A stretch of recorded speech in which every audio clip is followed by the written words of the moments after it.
Bonjour chers étudiants et bienvenue pour le corrigé du devoir surveillé que je vous ai envoyé il y a pratiquement une semaine. J'espère que bon nombre d'entre vous l'ont bien préparé et c'est certainement ceux qui vont profiter le plus du corrigé. Donc ceux qui découvrent cette vidéo pour la première fois, je leur conseille de télécharger le sujet dans la description de la vidéo, de le bien travailler avant de regarder la solution. Donc c'est un devoir qui va vous permettre une bonne préparation pour le devoir surveillé numéro 3 pour les élèves du bac. Qu'est-ce que j'ai proposé dans ce devoir? Deux exercices de chimie et deux exercices de physique. Donc pour l'exercice de chimie, voilà les points essentiels. C'est de savoir écrire la réaction d'un acide avec l'eau, d'établir le tableau d'avancement, d'établir la constante d'équilibre de cette équation-là en fonction du taux d'avancement et de pH. C'est une relation très importante.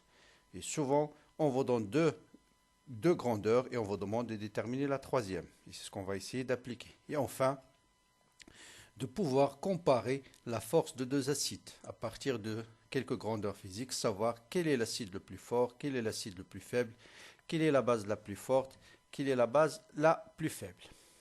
Pour le deuxième exercice, donc on va s'intéresser cette fois-ci à un mélange de deux couples acide-base.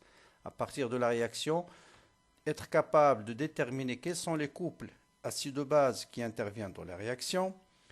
Ensuite, être capable de déterminer la constante d'équilibre en fonction des constantes d'acidité de chaque couple acide-base, de déduire les constantes de basicité, et là aussi, être capable de savoir quel est l'acide le plus fort parmi ces deux couples, quelle est la base la plus forte.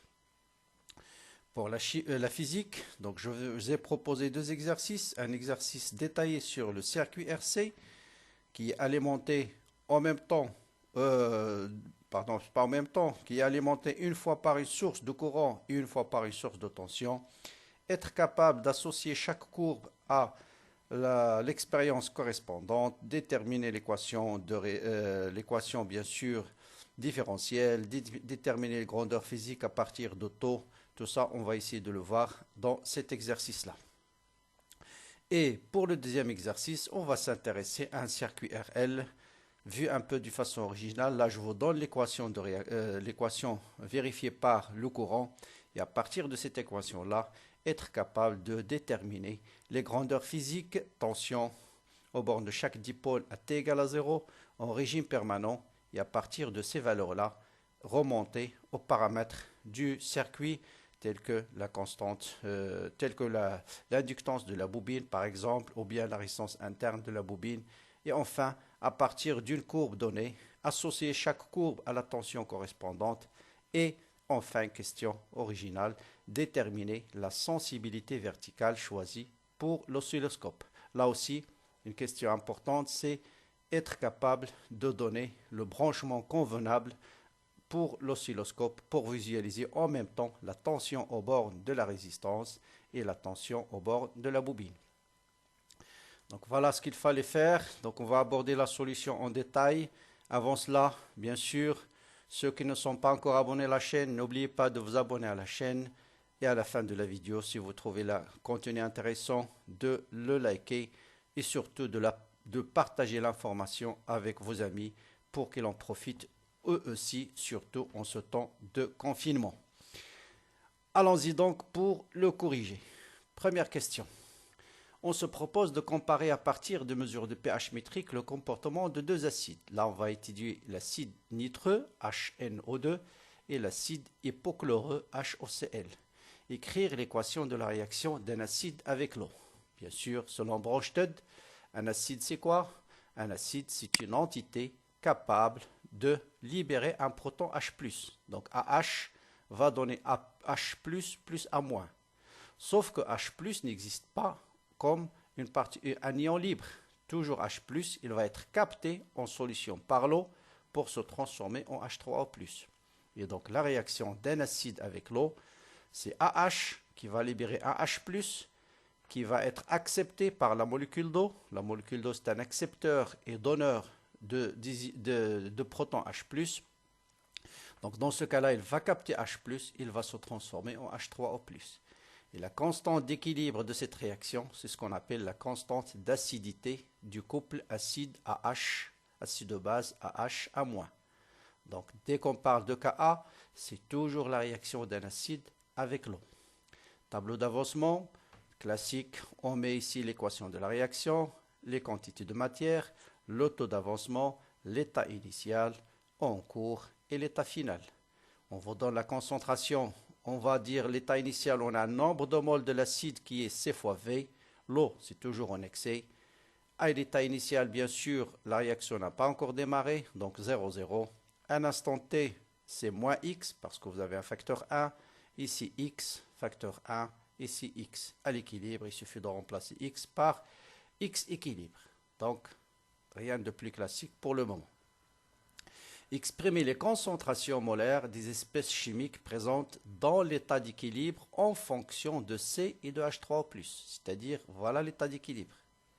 On va essayer d'exprimer la concentration de A- et la concentration de AH en fonction de la concentration de H3O+. Là, ce qu'il faut remarquer, que le nombre de moles de A- est égal au nombre de moles de H3O+. Donc tout de suite, la première, c'est la concentration de A- est égale à la concentration de H3O+. Qu'est-ce qui reste? Il reste la concentration de AH. C'est le nombre de moles divisé par le volume. Donc je disais, donc la concentration de AH, c'est le nombre de moles divisé par le volume. Donc ça va être CV moins X équilibre, c'est le nombre de moles à l'état d'équilibre de l'acide AH divisé par le volume. Ça vous donne C moins X équilibre sur V. Or, X équilibre sur V n'est autre que la concentration de H3O+. Donc voilà, on a exprimé A- AH en fonction de H3O+. Question suivante, on déduire l'expression de quotient de réaction à l'état d'équilibre en fonction de H3O+, et de la concentration C. Et dans ce cas-là, le quotient de réaction n'est autre que le Ka, constante d'acidité. Donc le quotient de réaction, C, puisque A- est égal à H3O+, c'est H3O+ au carré, divisé par la concentration de AH, c'est C- concentration de H3O+. C'est une relation très importante parce que si on connaît Ka, je peux déterminer le pH. Si je connais le pH et C, je détermine Ka. Donc, c'est une relation extrêmement importante qui permet de lier Ka, concentration de H3O+, ou bien le pH, et la concentration initiale de l'acide. Exprimé en fonction de H3O+, concentration, et de la concentration C de l'acide, le taux d'avancement. Là aussi, on peut déterminer le taux d'avancement, qui est par définition X équilibre sur X max. Or, X équilibre, vous le voyez ici, c'est V fois la concentration de H3+, parce que je rappelle, la concentration de H3+, c'est X équilibre sur V. Donc, X équilibre, c'est V fois la concentration de H3+. Et X max, il suffit de revenir au tableau d'avancement. Donc, le réactif limitant, c'est bien sûr AH, parce que l'eau est là en excès. Donc, X max, c'est C fois V. Donc, c'est celui-là qui va être le réactif limitant dans ce cas-là. Autrement dit, X max est égal à C fois V. En simplifiant par V, donc j'ai aussi une relation entre le taux d'avancement, concentration d'H3+, ou bien le pH, et la concentration de l'acide à l'état initial.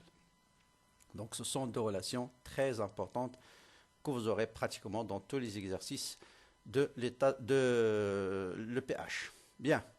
Maintenant, on va compléter le tableau suivant. Bon, je vais remontrer d'abord le tableau initial.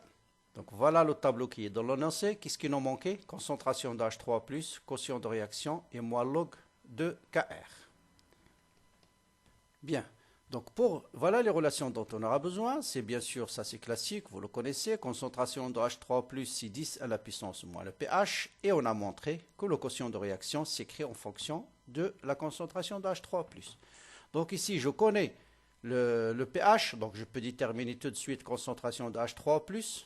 D'accord? Il faut appliquer le logarithme décimal. Donc, c'est moins log de la concentration d'H3+, c'est directement 10 à la puissance moins le pH. Pardon. Et si vous connaissez concentration de H3+, qui est 2, 10, moins 3, vous le remplacez ici. Vous remplacez C par sa valeur qui est 0,01 et vous allez déterminer QR, qui est 5, 10, moins 4. Connaissant QR, moins log de QR, c'est 3,3. D'accord? Donc, en fait, c'est Ka et moins log de Ka. Qu'est-ce qu'on appelle ça? C'est le pKa. Donc remarquez que la constante d'équilibre, elle est indépendante de la concentration de l'acide à l'état initial. Elle ne dépend que de quoi? Que de la température. Donc, calculer pour une même concentration molaire en solité, 10-3. Donc là, on va prendre cette concentration-là, 10-3, ça veut dire 0,01 pour chaque acide. On va déterminer l'état d'avancement et voir quel est l'acide le plus fort. Pour rappel, un acide est d'autant plus fort qu'il se dissocie facilement dans l'eau. Ça veut dire qu'il vous donne un taux très grand. Or, taux, on vient de montrer que c'est la concentration d'H3 sur C. C, c'est 10-3. Maintenant, pour 10-3, je reviens au tableau. Pour 10-3, voilà la concentration d'H3 pour le premier acide. Voilà la concentration d'H3 pour le deuxième acide. Donc, je les remplace par sa valeur, 5-10-4. Et pour l'autre, c'est 7,1-6. Donc, pour le premier, c'est 5-10-4, vous le voyez. 5-10-4, voilà, 5-10-4 pour cette concentration. Pour le deuxième, voilà 7,1-6 pour cette concentration. Voilà, je remplace par chaque taux par sa valeur et vous voyez bien quel est le taux le plus grand, c'est celui-là, 0,5, il est très très supérieur à 7,1-3. Ça veut dire l'acide nitreux est beaucoup plus dissocié que l'acide hypochloreux. Autrement dit, c'est l'acide nitreux qui est l'acide le plus fort. Donner la définition de la constante d'acidité d'un couple acide-base, en déduire son expression et expliquer comment les résultats de cette étude expérimentale permettent de trouver les valeurs respectives de pKa. Comme je dis tout à l'heure, par définition Ka, c'est la constante d'équilibre associée à la réaction d'un acide avec l'eau. Et c'est exactement ce qu'on a étudié dans l'exercice. Donc, pour déterminer le pKa, il suffit d'aller dans le tableau. Dernière colonne du tableau nous donne le pKa de chaque acide. Donc, autrement dit, vous voyez bien que pKa, lui, ne dépend pas de la concentration initiale. Il ne dépend que de la température. Donc, le pKa de l'acide nitreux est plus petit que le pKa de l'acide hypochloreux. Ça veut dire le Ka de l'acide nitreux est supérieur au Ka de l'acide hypochloreux. Autrement dit, plus le Ka est grand, plus l'acide est fort. Donc voilà l'acide le plus fort. Et inversement, plus le pKa est petit, plus l'acide est plus fort. Donc pour comparer la force de deux acides, soit on compare le pKa, celui qui a le pKa le plus petit, c'est l'acide le plus fort, ou bien Ka, celui qui a Ka le plus grand, c'est l'acide le plus fort. Pourquoi? Parce qu'on vient de montrer que celui qui a le Ka le plus grand possède un taux d'avancement le plus grand, 0,5. Ça veut dire qu'il se dissocie plus fortement dans l'eau. Donc, c'est un acide très fort. Donc, voilà pour le premier exercice. Bien. Maintenant, avant de passer au deuxième exercice, petite mise au point. Je vous rappelle que selon Bronsted, un acide, c'est une entité chimique capable de libérer un proton pour donner A+, A-, et une base, c'est l'inverse, entité chimique capable de capter un proton pour donner BH+. Or, H+, comme j'ai dit tout à l'heure, il n'existe pas la particule H+, en solution isolée. H+, il est toujours capté par la molécule d'eau. Il ne reste pas libre H+, en solution. H2O, c'est une molécule qui est accepteur de protons. Donc, elle capte, H+, va être capté par l'eau pour donner H3+. Et c'est ça la réaction d'un acide avec l'eau. Hein, vous vous demandez toujours peut-être pourquoi on ne voit pas les H+, ici. Tout simplement parce que H+, lorsqu'on met l'acide en solution, le H+, il est capté par la molécule d'eau pour donner H3O+. La même chose, la base, si vous mettez une base normalement selon Bronsted, il capte un proton pour donner BH+. Mais d'où vient ce proton? Ce proton, il devient de l'eau. C'est l'eau, cette fois-ci, c'est un proton qui est capté par la base, et dans ce cas, il va donner l'acide NH4+, plus OH-. Maintenant, imaginons, j'ai deux couples acide-base. AH, acide 1, base 1, acide 2, base 2. Comment se fait la réaction? Est-ce que c'est l'acide 1 qui va réagir avec la base 2 ou inversement? Voilà, j'ai deux couples, AH, A-, acide base. Voilà notre acide, voilà une autre base. Si je les mélange, quelle est la réaction que je vais avoir? Est-ce que cet acide qui va réagir avec cette base pour donner cet acide plus cette base, ou bien l'inverse? c'est l'acide du deuxième, la base du deuxième couple qui va réagir avec l'acide du premier couple pour donner quoi? L'acide du premier couple plus la base du premier couple, la base du deuxième couple. Eh bien, pour dire est-ce que c'est cette réaction ou cette réaction qui est là, qu'est-ce qui impose la loi? C'est l'acide le plus fort. Si j'ai l'acide AH qui va réagir avec la base B pour donner BH plus A-, dans ce cas, c'est AH qui est plus fort que BH plus. C'est au contraire, c'est A- qui va réagir avec BH plus pour donner AH plus la base B. Cette fois-ci, c'est A-, BH plus qui est l'acide le plus fort. D'accord? Et c'est le but de l'exercice suivant. On va mélanger deux couples acide-base et on va essayer de déterminer quel est l'acide le plus fort. Bien, donc dans l'exercice 2, voilà, on vous dit, voilà une réaction acide-base qui est faite entre deux couples acide-base. On vous donne la constante d'équilibre de cette réaction. Première question, quels sont les couples mis en jeu? Bon, très facile les couples. Vous voyez bien ici que AH, voilà un acide. Sa base conjuguée, c'est Cl-. Lorsqu'il va perdre un proton, il va se transformer en Cl-. Entre NH3 et NH4+, il n'y a pas photo. Vous voyez NH3, si celui-là est l'acide, automatiquement celui-là c'est une base. Il va capter un proton pour donner NH4+. Donc les deux couples, c'est NH4+, NH3. On met toujours l'acide slash base. L'acide slash base. Bien, là on vous donne première question. Deuxième question, quel est l'acide le plus fort parmi ces deux réactions? Et là, on va se baser sur la constante d'équilibre. Comme la constante d'équilibre est supérieure à 1, ça veut dire que c'est la réaction dans le sens 1 qui est favorisée. Autrement dit, c'est celui-là qui va imposer la loi. Ça veut dire que c'est HClO qui est l'acide le plus fort. Et par conséquent, NH3 est la base la plus forte que Cl-. À chaque acide fort, on lui associe une base faible. Donc ça, c'est l'acide le plus fort. Et par contre, celui-là, c'est l'acide le plus faible. L'acide le plus fort, on lui associe la base la plus faible. L'acide le plus faible, on lui associe la base la plus forte. Donc NH3, c'est la base la plus forte et plus forte que Cl-. Donc voilà une première étude qui nous a permis de classer ces acides. Maintenant, on va voir une deuxième étude dans la suite.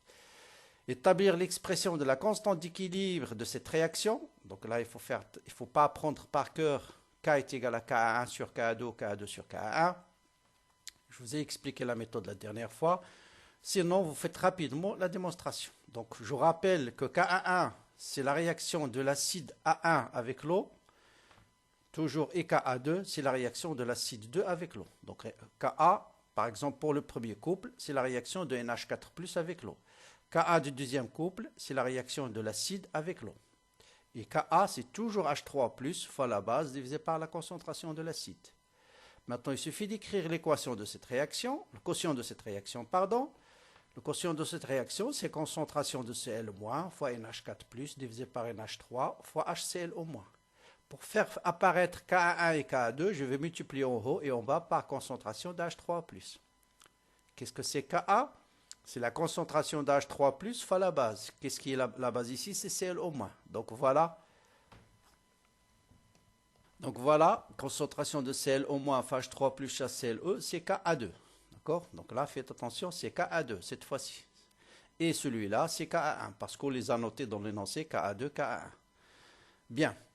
Donc il ne faut pas prendre K, c'est K1 sur K2, K2 sur K1. Il faut écrire, ou une façon de se rappeler, hein, toujours. Donc vous voyez ici, c'est la constante. On met toujours ici la constante de l'acide qui impose la loi. D'accord? C'est celui-là. Sinon, vous écrivez le quotient de réaction, multipliez en haut et en bas par constante H3+, et vous allez voir est-ce que c'est K1 sur K2 ou K2 sur K1. Bien. Mais d'une façon générale, hein, c'est toujours la constante, je reviens sur l'exercice, sur quelle est l'équation? Voilà, c'est la constante de cet acide divisé par la constante de l'acide qui se trouve dans les réactifs. La constante d'acidité de l'acide qui apparaît dans les réactifs sur la constante d'acidité de l'acide qui apparaît dans les produits. Façon de se rappeler. Bien. Revenons à... Donc maintenant, on nous dit, sachant que la constante d'acidité de ce couple, on nous donne, c'est 5,610-10. On vous donne Ka1. On connaît le quotient de réaction. Donc je peux déterminer bien sûr Ka2. Ça c'est facile. C'est juste un produit K fois Ka1. Et ça vous donne 320, 10, moins 10. Donc vous voyez bien que KA1 et donc quel est le plus petit? C'est le plus grand, c'est KA1. Donc 320, c'est celui-là, KA2. Oui, bien sûr, c'est KA2 qui est largement supérieur à KA1. Autrement dit, l'acide A2 est plus fort que l'acide A1 et on retrouve ce qu'on a montré tout à l'heure. Et c'est ce qu'on va étudier dans la suite. Donc, déduire les valeurs des constantes de basicité. Donc, je vous rappelle que à 25 degrés, ça c'est une relation générale, quelle que soit la température, Ka fois Kb égale à Ke, mais là il faut faire très attention. Donc Kb c'est Ke sur Ka, donc ça me permet de déterminer Ka sachant Kb ou Kb sachant Ka, puisque Ke c'est une constante, la constante d'autoprotolyse de l'eau, hein, à 25 degrés, et c'est uniquement à 25 degrés que cette constante est 10-14. Si on travaille par exemple à 30 degrés ou 50 degrés, on va vous donner une autre valeur différente de 10-14. Donc il faut bien, et ça je vais faire quelques QCM sur ce sujet-là très bientôt. D'accord? Donc c'est uniquement à 25 degrés que Ke égale à 10-14. Donc je connais Ka, je connais Ke, je peux déterminer Kb. Maintenant retrouvez alors la classification qu'on a donnée tout à l'heure. Donc vous voyez bien que Kb1, on va comparer les constantes de basicité. Donc voilà Kb2, j'ai calculé Kb1, je fais la même chose, je calcule Kb2. Une base plus forte, celle-ci aussi fortement dans l'eau. Ça veut dire si sa constante de basicité est très grande. Quelle est la constante la plus grande ici? C'est celle qui correspond à NH3. D'accord? Donc NH3, la plus grande, c'est celle-là. D'accord? Kba, c'est la constante de basicité qui correspond à NH3. Donc, NH3, c'est une base plus forte que celle au moins. Et on retrouve la même chose qu'on a trouvé tout à l'heure. Voilà. Donc, voilà pour la partie acide de base. Donc, je peux comparer la force des acides en se basant sur les constantes d'acidité. Celui qui a Ka le plus grand, c'est l'acide le plus fort. Ou bien, en se basant sur la constante de basicité, celui qui a Kb le plus grand, c'est la base la plus forte. Bien sûr, si Ka est plus grand, ça veut dire Kb est plus petit. Pourquoi? Parce que leurs produits, parce qu'ils sont inversement proportionnels. Vous voyez, si Ka est petit, ça veut dire Kb est grand. Donc si l'acide est faible, sa base conjuguée est forte, est forte. Voilà. Bien, donc voilà pour la chimie. On va passer maintenant pour la physique. Donc la physique, on va parler de circuit RLC. Du circuit RC dans le premier exercice. Notez toujours dans l'énoncé ce qui est important. Les données, toujours les souligner dans un examen. Vous connaissez le régime courant, régime permanent, le courant débité par le générateur de courant et la résistance R. Déterminer la valeur de la capacité à partir de la courbe C1. Associé à la courbe C1 le générateur correspondant. Première question. Je vous rappelle ici qu'on charge un condensateur avec deux sources. Une source de tension continue et une source de tension et un générateur de courant. D'accord? Je vous rappelle qu'un générateur de courant, c'est une source qui nous donne un courant constant, quelle que soit la tension à ses bornes. Une source de tension, il nous délivre une tension constante, quel que soit le courant, le parcours. D'accord? Maintenant, pour associer, c'est très facile. Il suffit de savoir que lorsqu'on alimente un condensateur par un générateur de courant, ça veut dire tout simplement sa tension est linéaire en fonction du temps. UC, c'est une droite. Voilà la courbe qui représente une droite. Donc, la courbe C1 est associée au générateur de courant. Donc, très facile de se rappeler. Un générateur de courant, la tension en fonction du temps au bord du condensateur, c'est une droite. Y égale à X. Donc, il correspond au générateur de courant à la courbe C1. Déterminer l'équation mathématique vérifiée par cette courbe. Quand on vous parle de l'équation mathématique, c'est-à-dire l'équation, il faut chercher à partir de la courbe l'équation de cette droite. C'est une droite qui passe par l'origine, donc Y égale à X. UC égale à A fois T. Donc, il suffit de déterminer la pente. La pente, vous prenez un point qui est bien clair, par exemple celui-là, et vous voyez bien que la pente, c'est 4 divisé par 0,8. Voilà, 4 divisé par 0,8, je fais attention aux unités, là les unités internationales, donc pas de problème. Donc ça me donne 5 volts par seconde. Donc UC, c'est 5 fois T. Donc voilà l'équation mathématique vérifiée par U de C. Bien, maintenant déterminer la valeur de la capacité en sachant qu'en courant continu, l'intensité I du courant vérifie la relation. Bon, ça, vous pouvez le démontrer vous-même. Notez bien, on utilise ici une source de courant, ça veut dire I est une constante, d'accord? Donc on a I0 devient cette relation. Il suffit de rappeler la tension à bord d'un condensateur, c'est Q sur C. Et pour un générateur de courant, Q c'est I fois T, ou bien I c'est Q sur T. C'est ça la relation dans le cas où le courant est constant. Donc, je détermine I0 c'est C fois UC divisé par T, ou bien I0 c'est C fois delta UC sur delta T. C'est la même chose.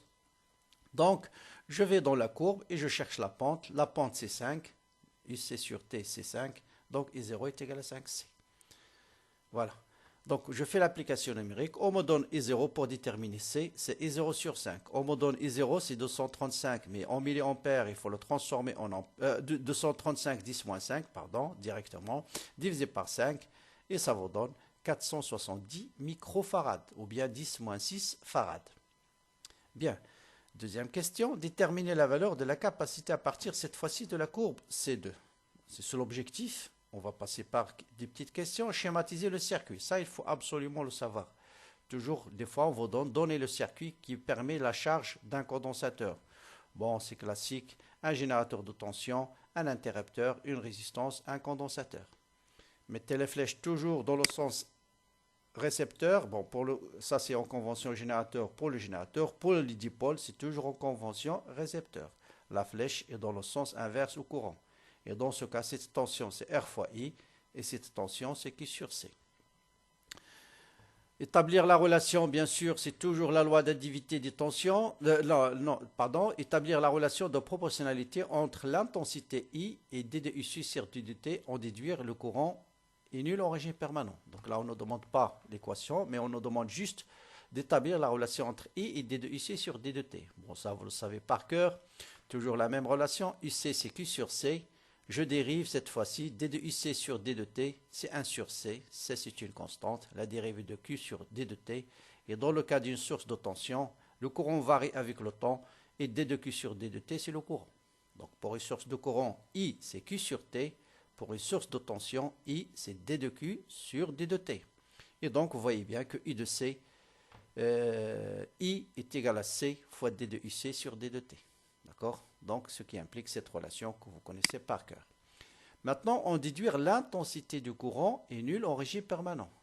Qui dit régime permanent dit quoi? Dit tension constante. En régime permanent, la tension est constante. Or, la dérivée d'une constante, c'est nul. Donc, le courant en régime permanent, il est nul. Bien. Ensuite, question suivante, déterminer maintenant l'équation différentielle. Ça, vous le savez par cœur, je passe rapidement. Il suffit de faire la loi d'additivité des tensions. U0, ici dans l'exercice, on a noté cette tension-là, U0, et non pas E. Des fois, on change de notation. Donc, U0, c'est U de R plus U de C. Or, on nous dit la tension, l'équation différentielle vérifiée par U de C. Donc, U de C, je ne le touche pas. Et je le remplace par C D de UC sur D de T. Et j'ai directement l'équation différentielle vérifiée. Donc voilà, je divise le tout par RC. Et par analogie avec, on me dit D de UC sur D de T plus A U de C égale à B. Donc par analogie, A égale 1 sur RC et B égale U0 sur RC. Donc voilà, j'ai déterminé les constantes, voilà, par comparaison avec cette relation-là. Elle est là. Donc vous voyez, D de UC sur D de T plus A fois U de C. Voilà, A U de C. Donc A, c'est 1 sur RC. Et B, c'est U0 sur RC. Très bien. Maintenant, on nous dit en régime permanent. On nous dit de déterminer, de montrer que... attends, me rappelle... on va rappeler la question. Montrer que B sur A égale à I0. Bon, là, vous avez B, vous avez A. Donc, on va revenir sur l'équation différentielle. En régime permanent, ce terme égale à quoi? Toujours se baser sur l'équation différentielle. En régime permanent, D de UC sur D de T égale à 0. Et donc, vous voyez bien que A fois U0, c'est sa valeur en régime permanent, est égal à B. Donc, je reviens ici, D de UC sur D de T égale à 0. Donc, A U de C égale à B.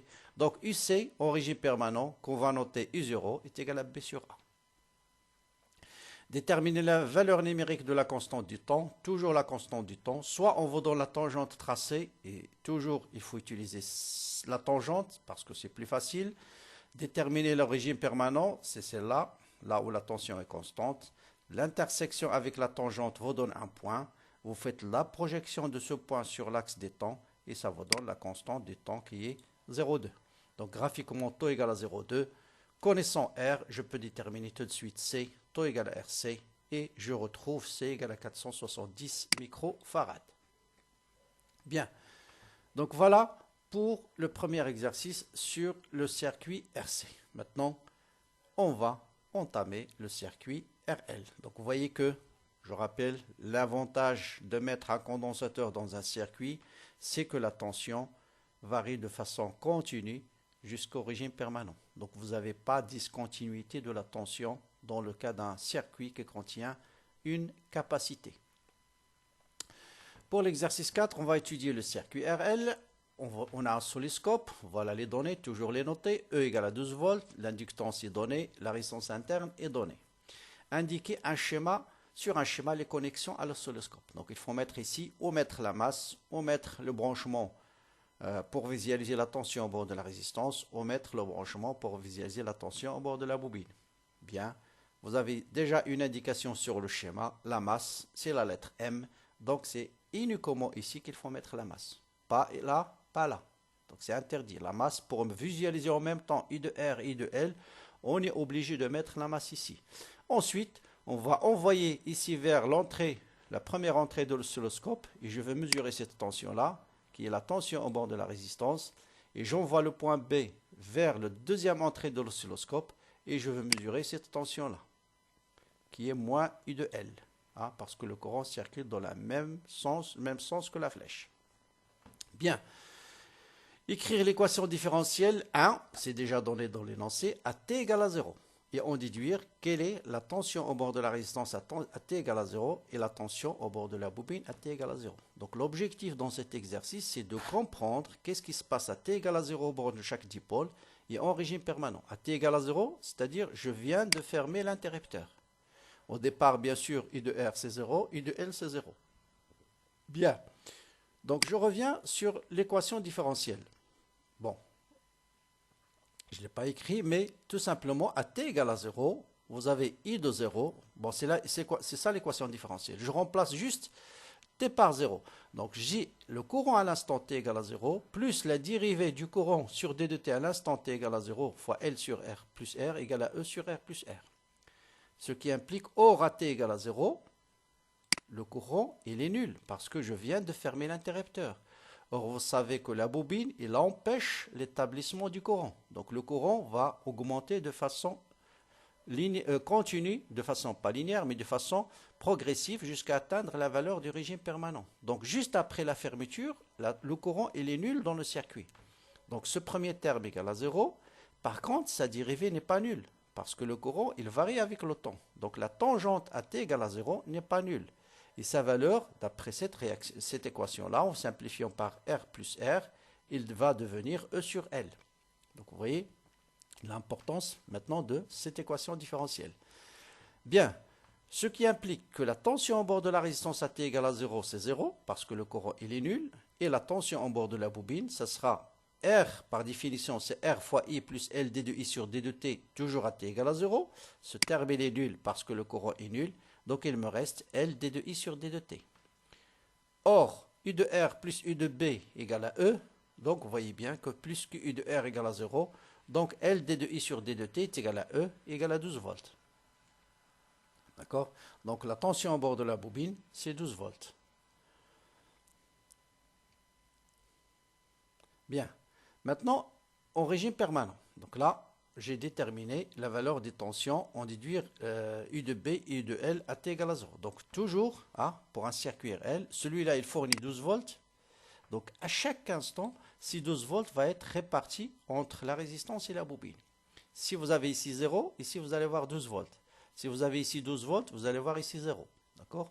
Comme à t égale à 0, le courant il est nul, donc j'ai ici 0, donc automatiquement la tension au bord de la bobine c'est 12 volts. Et si 12 volts, par définition, ça sera égal à L fois la dérivée de I sur D de T à t égale à 0.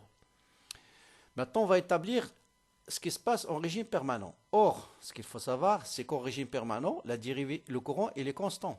Donc la dérivée du courant il est nulle. Donc l'équation différentielle va devenir tout simplement I égale à E sur grand R plus petit r. Vous remplacez dans l'équation différentielle d de I sur d de t par sa valeur et vous allez voir cette relation-là.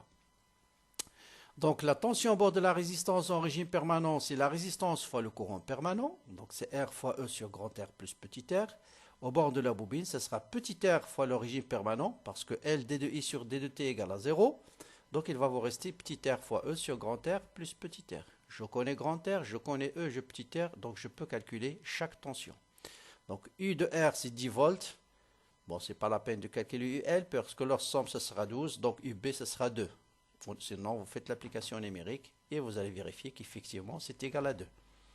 Donc vous voyez, ce sont des relations aussi très importantes, ces deux relations-là. La tension au bord de la résistance en régime permanent, par exemple, si vous connaissez cette tension et vous connaissez E, grand R, vous pouvez déterminer la résistance interne ou bien, mais ce sont des expressions très importantes dans l'étude du circuit RL.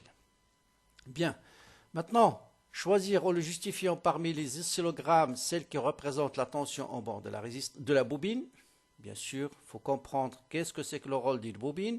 C'est d'empêcher l'établissement du courant. Donc le courant augmente de façon continue.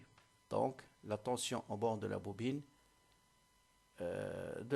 c'est donc U de B à T égale à 0. Contraire, ça c'est le courant, si c'était le courant. Mais on me dit la tension. Donc là, il faut faire attention. Ce qu'on représente, c'est la tension ici.